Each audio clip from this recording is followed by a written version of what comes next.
Hello and welcome again to the Writer Review. This is Eric Carruth Writer, and this week we're going to be taking a look back at the 1999 psychological thriller titled The Talented Mr. Ripley. Now, this movie runs for 2 hours and 28 minutes long. It is directed by Anthony Minghella. It is produced by William Horberg and Tom Sternberg. The script was written by Anthony Minghella, and it was also based on the novel The Talented Mr. Ripley by Patricia Highsmith. This is actually a remake of the 1960 movie French film Plein Soleil. The score was done by Gabriel Yared, the cinematography by John Seal, and the editing was done by Walter Murch. And the stars of the movie are Matt Damon, Gwyneth Paltrow, Jude Law. Jude Law was nominated for Best Supporting Actor here. Cate Blanchett, Philip Seymour Hoffman, Sergio Rubuni, James Rebhorn, Philip Baker Hall, Celia Weston, and Ivano Marescotti.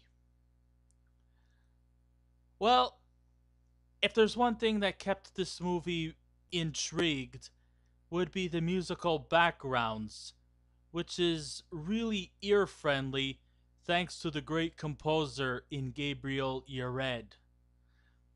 The score is definitely truly very reminiscent to the classic scores from the old Alfred Hitchcock movie films that Bernard Herrmann contributed to, like Vertigo, North by Northwest, and the always crowd pleasing Psycho.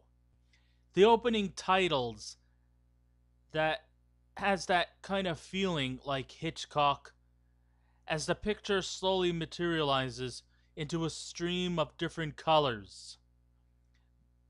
The cinematography is truly, really remarkable here. And it's just almost like a postcard coming to life. It's like you're not just sitting there watching the scenes in Venice. It actually gets you invited. It actually makes you feel like you're on vacation in Venice. It's just that exquisite. However, the film does fall flat in trying to be a modern day Hitchcock film, and the master of suspense would never consider making something so disjointed and muddled. I think one of the bad traits about the talented Mr. Ripley is that it's padded on too much. There's just so little going on in that 2 hour and 28-minute span that a lot of scenes could have easily been cut out. And I think that maybe at the most this movie should have been better if it was an hour and 45 minutes long. That way you don't get drained out and the film feels much less tiresome. And, you know, in many ways, this movie could have easily been a really good suspenseful drama film, but Anthony Minghella thinks that, we need more and more intensity to bring the momentum up so that we can enjoy a climax. Well, no. If you keep doing that, it's just going to drain everything out. If we want to keep us in suspense, that's fine, but just do it at a much more quicker pace.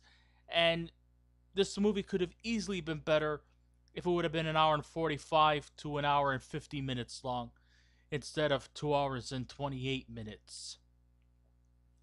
So, under the direction of Anthony Minghella, who has directed the riveting ghost romance Truly, Madly, Deeply, and the overlong and mundane The English Patient, which won him an Oscar, in hopes to repeat himself here, as well as being that this film is also within the 2 hour and 30-minute range. This is 5 times longer than Alfred Hitchcock's longest movie, North by Northwest, with the difference being that Hitchcock's film starts slow and the intensity builds up as the film progresses. But Minghella's film just fizzles as it goes along, and it ends without any kind of logic once the credits roll. For a thriller suspense movie, in order for it to work, we need something to go as the time passes. There's a lot of nothing that happens within these gaps. And the only interesting scenes that seem to come about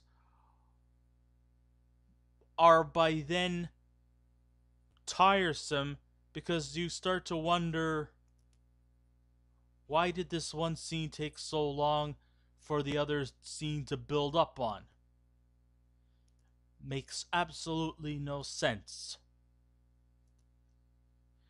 So the story goes a little bit something like this. Set in the 1950s, Matt Damon stars as Tom Ripley, a low-income musician who gets mistaken for a Princeton graduate by a shipbuilder by the name of Herbert Greenleaf, played by James Rebhorn. Herbert is determined.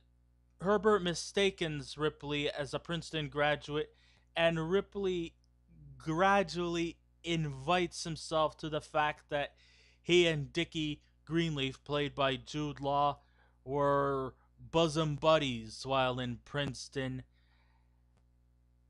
And Ripley, he just clearly convinces Herbert that, they've seen each other across the campus. They were buddies. And Herbert, he just kind of bites into Tom Ripley's lies. Tom Ripley, aside from being a lowly musician, he is also, what he is top priority, is a pathological liar and a professional opportunist. He is practically like a pickpocketer, but without stealing money. No, his pickpocketing comes from stealing identification. And he does that throughout, which is really good. I mean, he is an endearing character. This is a greatly done character study. And if they would have just kept it in that kind of formula, that would have been a great movie, instead of just going on with overlong scenes. So, Mr. Greenleaf is trying to get Tom to bring his son back home. His son is making a residence in Italy, and Mr. Greenleaf gives Tom $1,000 for his troubles to go to Venice and to bring his son back home. But we all know that Tom Ripley never went to Princeton. It's unknown as to whether or not he's a college graduate. He probably might be educated, but maybe not at Princeton. But he does take Mr. Greenleaf's obligation, and he goes off to Italy to find Dickie Greenleaf.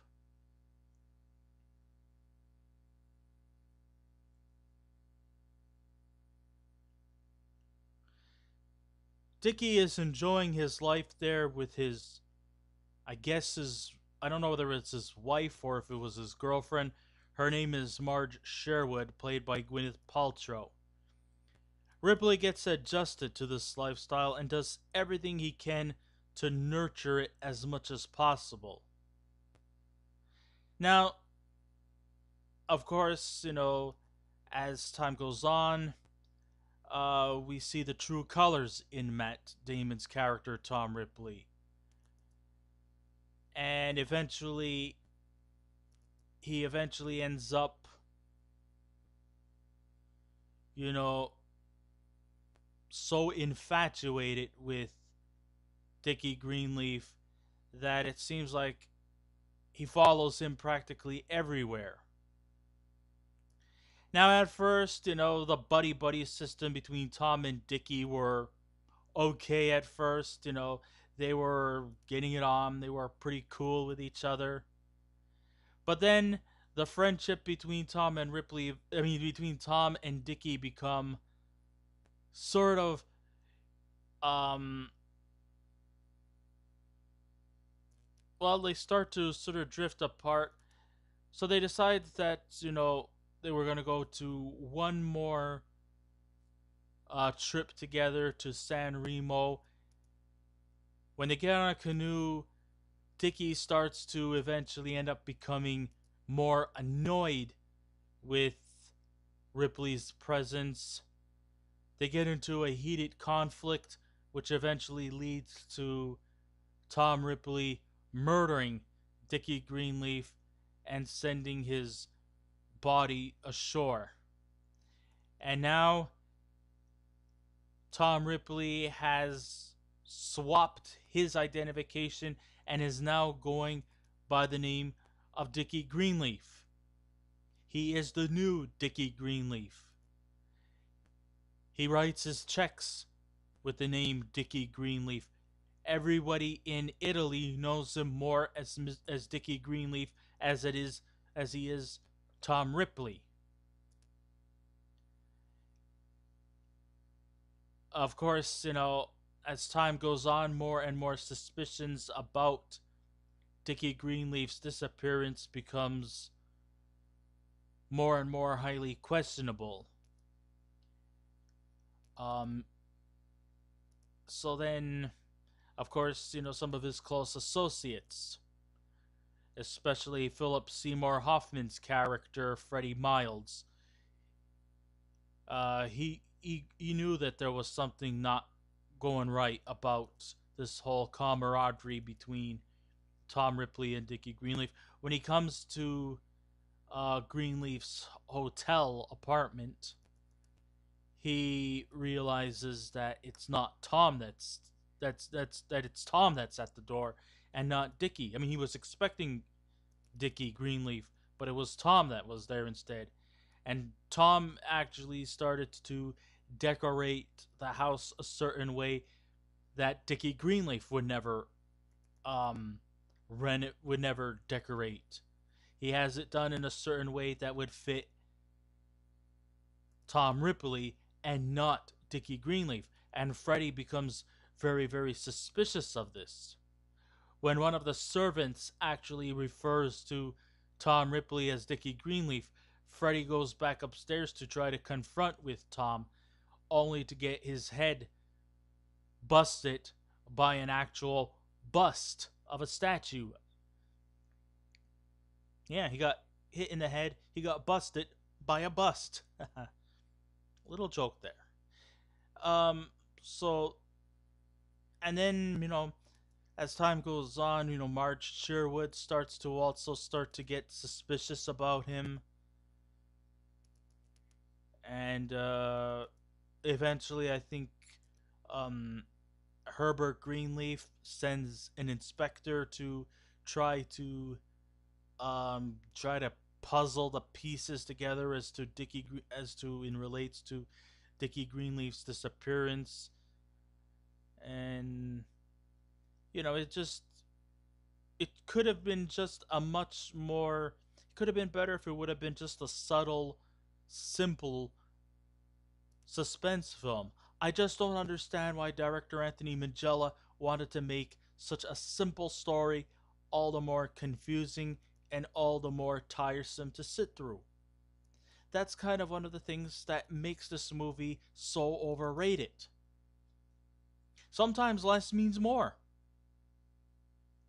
Now, acting-wise, Matt Damon and Gwyneth Paltrow, they have been good in many films over the years.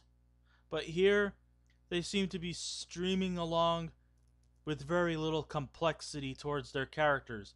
Gwyneth Paltrow's character, Marge Sherwood, does not really have very much to offer, and I think Matt Damon can also be in much better films and used a little bit more better. Sure, yes, he's playing the lead, but it just does not seem like he's not a character that can hold my interest. He can hold some of my interest, but he's also kind of like making his character all the more um what's the word I'm trying to say, all the more simplistic, when there's really a lot more complexity to his character. And he doesn't really hold up to me that well. Jude Law, he's just pretty much playing the same characters that we've seen him time on and time on again. He's being typecast in the roles he's been here before, like in The Garden of Good and Evil and Wild, the spoiled rich playboy. I mean, I'm not saying that even though, Jude Law's character was the victim of his own fate, we realize that Dickie Greenleaf is not such an innocent guy after all. I mean, behind Marge Sherwood's back, he's been in a promiscuous relationship with some Italian girl. And once she actually watches Dickie and Marge make out in the bottom of their boat, she sees this, and eventually it leads to her suicide. So it's really hard to determine whether we actually have any good characters or evil characters. But then again, we basically have. I mean, it's pretty obvious that Matt Damon is playing an antagonistic role, but still, he's got this unique charm and this unique smile, and he's still, has this kind of baby face that doesn't make you kind of convinced that the guy is a villain. I mean, he's still kind of likable. He's still kind of like one of those charming people that you'll still that you can still like him even though he does horrible things. He steals identities. He kills when being questioned. He swaps identities of people. He's manipulative. He's conniving. He's untrustworthy. But yet, he still has that appeal like a good guy. Yes, I know we can never judge a book by its covers, but he's just not very convincing. The real standout performances in this movie come from Cate Blanchett, who plays the role as Meredith Logue, who's supposed to be I guess you could say a friend of Dickie Greenleaf, even though Tom identifies himself as Dickie Greenleaf, so she's caught up in this web of confusion. I mean, she kind of befriends Tom Ripley, even though Tom refers to himself as Dickie Greenleaf. And I was hoping that she was going to add some depth to her role, but the thing of the matter is, her role was really, really underused. I also liked the performance from Philip Seymour Hoffman as a guy who was ready to reveal just how much of a fraud Tom Ripley is. And his role just pretty much stands out very well. He's this colorful, charismatic guy who drives around in expensive cars. And he and Dickie Greenleaf are buddies. It's just a shame that his role was really underused. and his role was killed off before we got a chance to get a better understanding or a better development of his character, because Freddie Miles was by far the character that held my interest the most. It just saddens me that talented performers like Cate Blanchett and Philip Seymour were so badly underused here. I went to see this film because I was fascinated by the wonderful novel it was based on by Patricia Highsmith, who was also known for her book Strangers on a Train. The movie looks good when wrapping up around the 2 hour mark, but instead we're forced down our throats with an unnecessary scene by donning Ripley's homosexual urges, which were before then was only just pondered upon. I don't know if in the book if Tom Ripley was actually a homosexual or just homo curious. I mean, yes, it is actually revealed that in the movie Tom Ripley is gay. I mean, after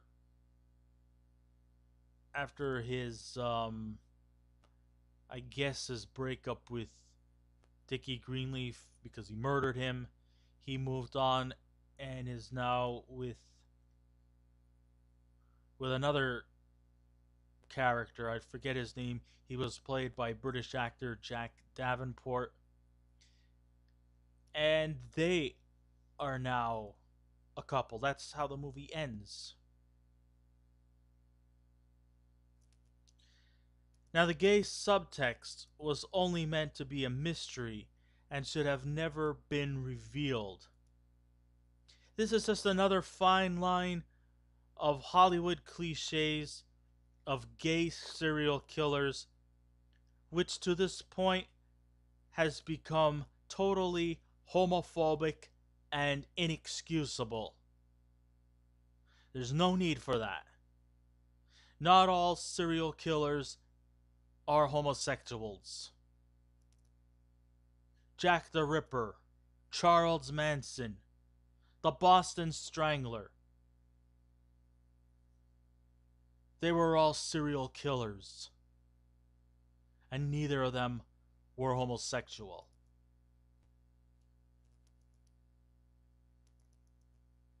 It just sometimes gets to that point where enough is enough. Or in movies, live action movies, where villain characters often have male sidekicks. These male sidekicks eventually end up having to play the part of being closeted homosexuals. Not always necessarily true.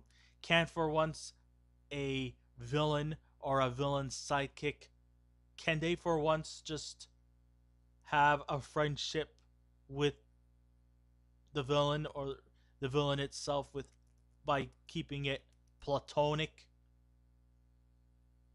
There's no need to have homosexual sidekicks, or they don't necessarily have to be homosexual. Alright, on the positive side of the movie, it's great to see the legendary Walter Murch in charge of the sound design and the editing. He's done plenty of collaborations of some of the biggest films in the cinema world, including the Godfather trilogy, Apocalypse Now, and even though I scoffed at The English Patient for being dull and mundane, he is one of the idiosyncrasies that actually makes The English Patient all the more involving. His specialty is cutting a scene with its sound to follow, as it proves effectively in this suspenseful drama. It's probably the best thing about this movie that's actually worth a second look. So overall, as the smoke clears, this movie is not a bad movie per se. The first hour of the movie was absolutely incredible, and I enjoyed it very well. Still, I have my doubts if it's highly recommendable. If you want to take a look or just watch it for one time, that would be quite okay. However, I get much more satisfaction watching classic suspense films like North by Northwest and the original incarnation of this film, René Clément's Plein Soleil. So when the smoke clears, if I was to give a score out of 10, I would give The Talented Mr. Ripley a 6. So I guess this ends my writer review. Thank you all for listening in. If you wish to subscribe to my channel, please feel free to do so. If you wish to leave a comment, go right ahead. But just remember, be kind, be courteous, and don't be rude. And I will be back again with another movie review. So until next time, this is Eric Writer saying, keep watching those movies, and I'll see you around. Goodbye.